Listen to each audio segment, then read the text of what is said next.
Isaac Asimov is one of the major authors of science fiction, in spite of the fact that he has written virtually no science fiction in the past dozen years. His works are landmarks and building stones. He still writes. He writes for a living. He is a compulsive writer, writing 8, 9, 10 hours a day, and the volume of his production is staggering. In 1970, his 100th book was published. His first story, Marooned Off Vesta, was published in Amazing Stories in 1939, when he was a 19-year-old student at Columbia University. He soon was turning out fiction for the late John Campbell's astounding science fiction while he pursued his academic career. He was one of 4 writers introduced in 1939, any one of whom would have made that year significant in science fiction history. The others were Heinlein, Sturgeon, and Van Vogt. In 1949, Asimov earned his PhD in biochemistry and joined the faculty of the Boston University School of Medicine. But he continued to write science fiction and fact articles. In 1958, he turned to full-time writing of articles and books about science. He has been acclaimed as one of the finest science popularizers of all time. His success may be due to the fact that he writes his articles and books as if they were fiction. It is Asimov, the science fiction writer and observer, we meet today. His contribution to science fiction was not only skillfully told stories, but original concepts. Concepts like the 3 laws of robotics in his robot stories. Concepts like the robot detective, which blend a detective story and science fiction in The Caves of Steel and The Naked Sun. And concepts like a future history for mankind in which man spreads his empire through the galaxy, an empire which falls and then is brought back again to civilization in the Foundation trilogy. Asimov fans will be pleased to learn that Asimov is alive and well, and once more writing science fiction.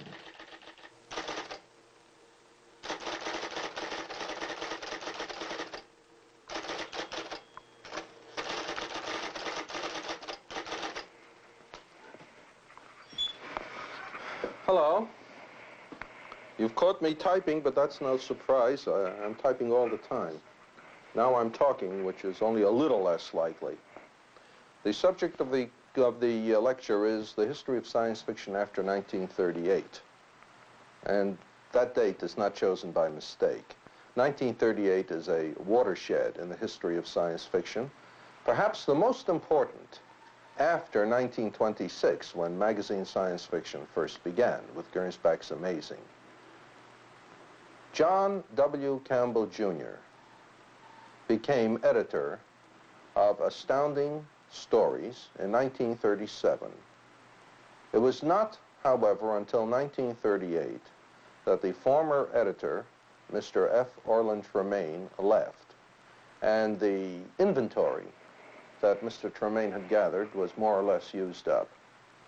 Therefore, it was in 1938 that readers began to discover Campbellesque stories, the kind of stories that John Campbell accepted and published. And this made a great difference. Prior to 1938, those who wrote science fiction were primarily pulp writers in their orientation. This perhaps sounds uncomplimentary, but it isn't meant to be. There were a group of writers who wrote for what were then called the pulp magazines, which published specialty literature of all sorts, westerns, romances, detective stories, jungle stories, adventure stories, sea stories, war stories. And they paid very little. In order to make a decent living, someone who wrote these stories had to write a great many of them. And the only way you could write a great many was to write in many categories. And some of them wrote science fiction as well. As a result, science fiction was heavily adventure-flavored. The writers did not necessarily know much science outside of that which they read in the Sunday supplements or in each other's stories. They probably had never met real scientists. And therefore, when science entered, it was with a certain amount of inaccuracy, certain amount of, what shall I say, certain amount of categorical, stereotypical characters.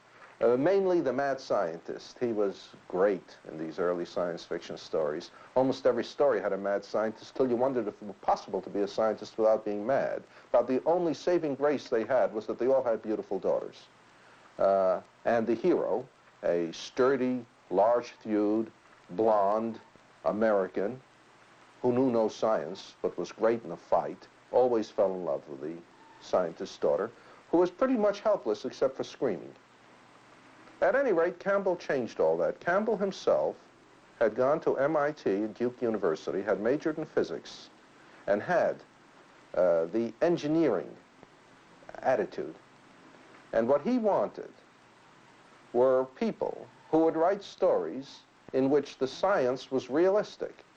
Not realistic in the sense that they couldn't go out into the blue yonder, not realistic in the sense that they couldn't extrapolate wildly, but realistic in the sense that people who worked with science resembled people who actually worked with science. That scientists acted the way scientists do, that engineers acted the way engineers do, and, in short, that the scientific culture be represented accurately. As a result, he tended to choose stories by people who are either scientists themselves, who had studied science, or who are at least sufficiently well aware of the scientific culture to be able to speak plausibly in its terms. Consequently, we began to find a new group of authors in science fiction, quite different from the old. They were not primarily pulp writers. They were engineer-oriented. And this was met with great enthusiasm on the part of the readers. Almost any change, almost any radical change is bound to generate enthusiasm because a certain group of readers who were jaded by what went before would greet the new with cries of joy. Furthermore, those among the readers who could not or would not write stories of the types that had previously been prominent were very likely to try to write once they read stories that they particularly liked. Or else they might have been writing all along, but whereas earlier editors did not like their orientation, a new editor like Campbell might. As a result, a flood of new writers came in, beginning in 1938 and through the early 40s. Of these, by all odds, the most important and the one who most nearly gave his personal flavor to the Times was Robert A. Heinlein. His first story was published in the August 1939 issue of Astounding Stories. It was called Lifeline, and instantly, he became a favorite with the readers. And from then through 1942, he dominated Astounding, and Astounding dominated the field as few single authors and single magazines have ever been able to dominate the magazine field. Heinlein is still an important writer, still a major talent. Heinlein and those like him were indeed engineer-oriented. Heinlein himself had gone to Annapolis and was an engineer. Van Vogt was another author, A.E. Van Vogt, who gave great flavor to what we might call the Campbell era. Now, he was not a scientist, and this shows how easily one can make categories that are not really accurate. It is not possible to say that in 1938 all the earlier romantic adventure pulp, and I stress that I'm not using the word pulp in a derogatory sense, vanished, and that in its place came along only Heinlein-type engineer-oriented stories. For one thing, Heinlein couldn't write enough, and other writers weren't as good as he was, and you couldn't fill the magazine with that alone. And if you wanted to, it wouldn't work anyway, because nothing is so good that will please all by itself. And as a matter of fact, even after 1938, you had the colorful adventure story of the previous era continuing. E.E. Smith, who was a leading light of the first period with his Skylark stories, continued in very much the same vein and even a larger scale with Galactic Patrol, which appeared in 1938, and with succeeding stories based on the Galactic Patrol universe. A. Van Vogt, whom I just mentioned, also had incredibly exciting adventure stories in which the science was sometimes not quite comprehensible. There were other writers as well who came in then, or who, having come in earlier, now changed more or less gladly to meet the Campbell style. There was L. Sprague de Camp and Theodore Sturgeon and Alfred Bester, who was a good example of one who didn't write in John Campbell's magazine, but who was also writing in the new style and who eventually became a major talent.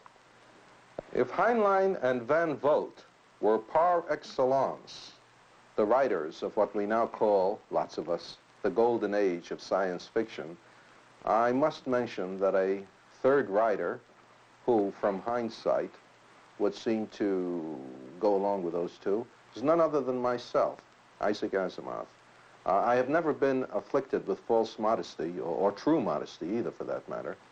And so I might as well say that during the 1940s, I wrote robot stories as an example of engineer-oriented science fiction, and the foundation stories, which were rather in the older tradition of the wide-spanning galactic romance.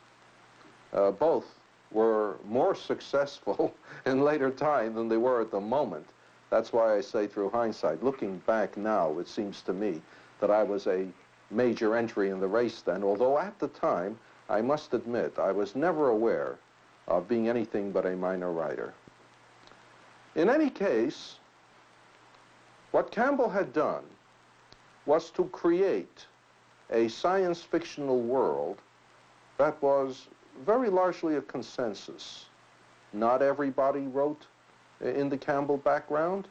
Those who didn't always write, but the most remarkable stories of the period did create a world of computers, of trips to outer space, of missiles, of a science-important culture. As a matter of fact, the science fictional world of the 1940s was very like, in many respects, the real world of the 1960s, to the point where, to those of us who remember the Golden Age, we are now living in a science fictional world, and one which Campbell's science fiction did significantly succeed in creating. In other words, no one is going to say that science fiction readers brought a man to the moon all by themselves, but we can say that the kind of science fiction that was published in 1940 helped prepare the public for the acceptance of programs to take a man to the moon. Many of the people involved in it undoubtedly did read science fiction. Many of the people involved in it were influenced one way or another by science fiction, even if they hadn't read it. And so we, in a real sense, we science fiction writers and readers, helped create the present world. In a sense, we also helped destroy our own, at least the type of science fiction that appeared in the 1940s. As time went on, there was a reaction, and perhaps we can date it from the invention of the atomic bomb, or its first use in 1945. As a matter of fact, we had predicted it. The atom bomb was a very easy thing to predict. Cleve Cartmel in 1944 wrote a story called Deadline, which was sufficiently accurate in its description of the atom bomb and its consequences to get himself and John Campbell investigated by military intelligence. Naturally, they found nothing out of the way, but it does show just exactly how accurate the disciplined science fictional imagination can be. Heinlein himself wrote Blow-Ups Happen in 1941, which realistically describes what an atomic energy plant might be like, even though the reality is different in some ways. He wrote Solution Unsatisfactory under a pen name, Anson MacDonald, in which he accurately predicted the nuclear stalemate that followed the invention of the atomic bomb, and did that even before the invention of the atomic bomb. Nevertheless, although some science fiction enthusiasts, including myself, thought that the atomic bomb would bring about a vast increase in the science fictional audience, it brought about only a small increase, really. And as time went on and more of the science fictional predictions came to reality, its effect on increasing the sales of science fiction magazines proved increasingly minimal. Well, now that sounds decreasingly minimal. It did less and less good. There were several reasons for this. In the first place, science fiction did increase and intensify, but not in the magazine direction. In the late 40s and early 50s, the hardcover publishers began to put out science fiction novels. Science fiction began to appear with increasing frequency in soft covers, the paperbacks. And there were new magazines. One, the magazine of fantasy and science fiction, originally just a magazine of fantasy, appeared in 1949, and another, Galaxy, appeared in 1950. The former was under the editorship of J. Francis McComas and Anthony Boucher. The second was under the editorship of Horace Gold. Both represented reactions to Campbell's Astounding. In both cases, there was a greater tendency to dismiss the engineering aspect of science fiction. The magazine of fantasy and science fiction emphasized literary quality, style. The mere fact that they had the word fantasy in the title showed they were less interested in strict science fiction. Horace Gold was interested more in the reaction to scientific advance than to the scientific advance itself, which made, in some cases, for more sophisticated stories. For instance, Wyman Wynne wrote a story called Beyond Bedlam, which described a world in which schizophrenia was handled by allowing everybody to have more than one personality alternately in their bodies. Alfred Bester wrote The Demolished Man, an extraordinarily interesting novel and an unusual one, which detailed the kind of society that would follow if telepathy were commonplace. Frederick Pohl and Cyril Kornbluth published their novel Gravy Planet, which eventually appeared in book form as Space Merchants, in which a detailed picture of an overcrowded society in which advertising was dominant was pictured. These were not Campbell-type stories. Once again, the center of interest had moved away from scientists themselves towards society. It wasn't back to the adventurous hero. It was towards society. Science fiction became even more socially significant. And Campbell's Astounding, while continuing to be the most successful single magazine in the field, was no longer unchallenged. Now, and to the present day, there are 3 important magazines in the field, each maintaining the position they started with. Astounding Science Fiction has changed its name to Analog. Galaxy has had a number of editors, has had the magazine of fantasy and science fiction. But in both cases, the original orientation is essentially still there. Galaxy is still more interested in what we might call social satire, the pictures of societies under radically different conditions than our own. Magazine of Fantasy and Science Fiction is still interested in emphasizing style and is perhaps a little more experimental than the other two magazines, a little more apt to publish stories which one can with only difficulty recognize as science fiction. And all three serve the public well. Nevertheless, all three are also only marginally successful from a financial standpoint. Science fiction remains today, magazine science fiction remains today where it was in 1938. That magazine is fortunate if it can be slightly in the black. And yet, science fiction on the whole has managed to spread out both extensively and intensively. We live now in a world which takes science fiction for granted, a world which science fiction helped create. An indication of the manner in which the science fiction world of the 1940s became the real world of the 1960s can be taken from a personal example. I could have written an article on colonization of the moon in the 1940s, and I could also have written the very same article in the 1960s. The difference is this: in the 1940s, I would have been able to publish the article only in astounding science fiction. In the 1960s, I could and did publish the article in the New York Times. Same article. But what had been only a science fictional idea, perhaps smiled at by, quote, sensible, unquote, people, was now thoroughly accepted in even the most respectable of the publications.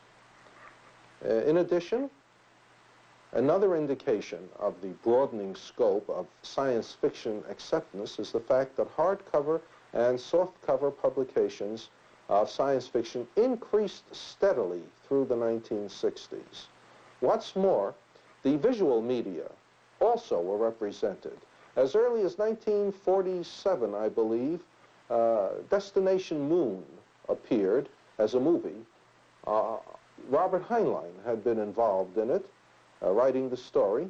Chesley Bonestell, the great science fiction realist illustrator, in other words, he illustrated other planetary scenes with science fictional interest, but in a thoroughly scientific manner, was also involved.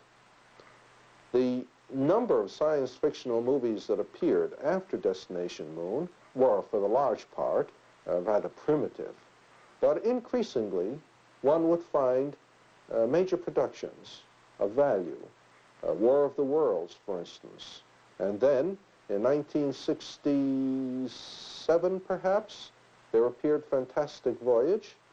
And later still, what is, until now, the real climax of the science fictional movie 2001, on which Arthur Clarke worked.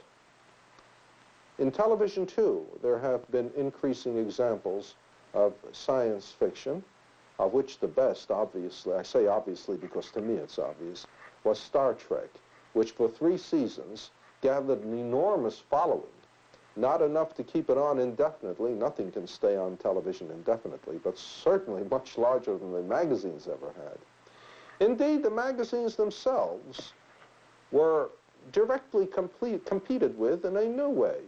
Increasingly, there are collections of original stories appearing in anthology form in soft covers or even in hard covers, and more these are appearing periodically. For instance, Damon Knight edits Orbit, which is a collection of original science fiction stories. Robert Silverberg is now going to put out an annual collection of original science fiction stories published by Doubleday. This is important because one needs to have what we might call room for education of science fiction writers. The science fiction magazines not only served as a source of science fiction, but also as a proving ground for science fiction writers. A magazine that comes out every month and has to have 4 or 5 short stories in every issue offers an unexampled opportunity for the writing amateur to practice on and eventually make his mark.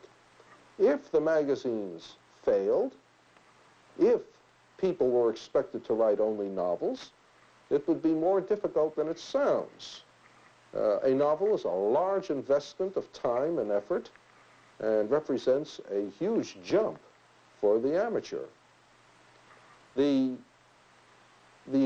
anthology of originals will supplement the magazines in that respect, and even, eventually perhaps, though I hope not, because I myself may have a sentimental attachment to the magazines, eventually perhaps replace them.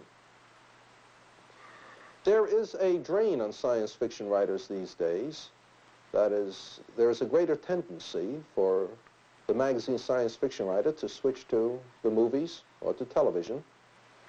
There is a tendency to switch to science writing. The American public is more interested in science than it used to be, and it reads more nonfiction on science. On the other hand, there is also an influx of a new kind of writer now, a writer who is not primarily interested in science, even, maybe even anti-science, but who recognizes in science fiction an unexampled market for novel ideas, for experimentation. We have what we now call the new wave, composed of stories that represent experimentation, which are daring, not only in their ideas, but in their forms and in their treatments. And we have writers such as Harlan Ellison, Norman Spinrad, Roger Zelazny, J.G. Ballard, and others, whose stories might not have sold at all in the 1940s and 1950s, but are now doing very well. This is not to say that there aren't authors today who aren't writing stories in the strict Campbell tradition. Ben Bova, for instance, Larry Niven. In fact, Larry Niven's recent Ringworld might easily have been written by Hal Clement in the early 1940s. To me, however, the real climax of science fiction is the fact that on July 20th, Neil Armstrong set foot on the moon. I was watching on television, and the appearance of Neil Armstrong in his spacesuit, the spaceship from which he descended, the quality of the terrain, everything about it was precisely what I had been reading about in the 1940s, precisely what I had seen in science fiction illustrations, precisely what I saw in Destination Moon. The world of the 1940s that I had been so immersed in had come to actual life exactly in 1969. That, to me, was my climax in science fiction.